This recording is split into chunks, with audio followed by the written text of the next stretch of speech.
दशम स्कंद गोपलीला पंचत्रिंश अध्याय श्री शुक उवाच कहती शुण पुण्यकर्मा शुण हो कृष्णर महिमा दिने कनंद आदि गोपे तीर्थ उत्सव कौतुके अंबिका पूजार विधाने गोपी गोपाल तो समने सकटे नाना द्रव्य भरी गोपू बाहार नर हरि एकानने मिलिले सकले निर्मल सरस्वती कूले गोपाले नित्य कर्म सारी पूजिले शंकर गौरी विविध दान उपहारे तोषिले भवानी शंकरे गोरु कांचन मिष्ट अर्ण शिव सन्तोषे देले दानम कहती देव त्रिलोचन तुम्बरे होइलु प्रसन्न आनंदे बंचिले दिवस नृत्य खटणी गीत रस व्रत आचरी शुचिमंत तोषिले गिरिजार कांत नंदोपनंद आदि करी गोपरे जेते नर नारी ए घोर गहन अर्धनिशी सर्पे मिलिला बेगे आसी केहू न देखिले नयने मिलिला नंदर शयने ए मुख विस्तारी महाकाये कोपे गिଳିला कंठ जाए सर्प उदरे थाई नंद विकले डाकई गोविंद हे कृष्ण सर्प बलियार गिଳିला मोहर शरीर सत्वरे आसबेनी भाई पिता तुम्बर नाश जाई नंदर देखिण विकल गोपाळे करती चहल उठी धाइले धाती कारे बाड़ी मानकु घेनी करे सर्प उपरे नेई पिटी नंद शरीरे अछि घटी कृष्ण धाइले ताहा शुणी निद्रा उपेक्षी सेई क्षणी सर्पकु देखि कोप भरे पाद प्रहारिले उपरे कृष्णर लागिण पयर प्राण छाड़िला अजगर तक्षणे निज रूप होई तेजे विराजे वन होई दिव्य पुरुष अवतार तुल्य नुह विद्याधर ए गंजिला दश दिग लागे पड़िला कृष्ण पाद जुगे देखि तार दिव्य रूप हसी कहती पद्ममुख ए विविध रत्नमाल गले शिरता कृष्ण पाद तले कहती देवकी नंदन कोमल मधुर वचन ए सर्प उदरु तोर जात ये तो अटई विपरीत सर्प उदरु जात होई तो रूप पटांतर नाही ए कि पाइथिलु सर्प होई पुछंती प्रभु भावग्राय कहे केवण व्यवहार शुणिता शरदा मोर तोर ए दिव्य रूप देखि स्थिर होइला बेनी आखि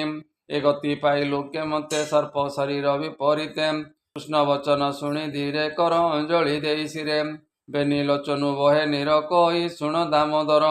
ए भनाथ शुणिमा अनंत इंद्र देवतार मुसुत रूपे महिली तिनि पुर सुदर्शन नाम मोर शुणिमा प्रभु दास रति पूर्वे मु होई मूढ़मती दिने जे बसी मुहि रते विजय कली शून्य पथे अंगिरा ऋषिंकर बाळे खेलती कल्प वृक्ष तले से सर्व ऋषिंक कुमर तप साधने असुंदर ताहाकु बोइली धिकारी ए देह अछ किंपा धरी देख मोर दिव्य रूप तुम्बे जे साधु अछ तपम शुणी चाहिले कोप होई बोइले सर्प हुआ तुहि पुष्टित जगर रूपी वन गहने हुआ दुखी गौरव बोइलु जे मने सर्प हुआ तु वृंदावने शुणी जोड़िली बेनी कर सबए कंपई शरीर पड़िली तांको पाद तले कांदिली जीवन विकले मोर विकल देखि मने दया बहिले मुनिजने ओइले जाओ मंच पुर जाति रे हुआ अजगर मथुरा वृंदावन लागे गोवर्धनर पूर्व भागे शारदा नदीर उत्तरे थाउ तु कुंज वन घरे ए भारा निवारण मुरारी मनुष्य रूपे अवतरी ए गोपाल मेले यात्रा छले भेटिबु सरस्वती कूले नंदकु गिळिबु तु जाई देखि धाइबे भावग्राही तोहर उपरे श्रीधर कोपे प्रहारिबे पयर तेबे होइबु सापु पार पुणी पाइबु निजपुरम तेणु होइली अजगर तु हरि मते कलु पारम तुहि जे भक्त जन बंधु मते उधर कृपा सिंधु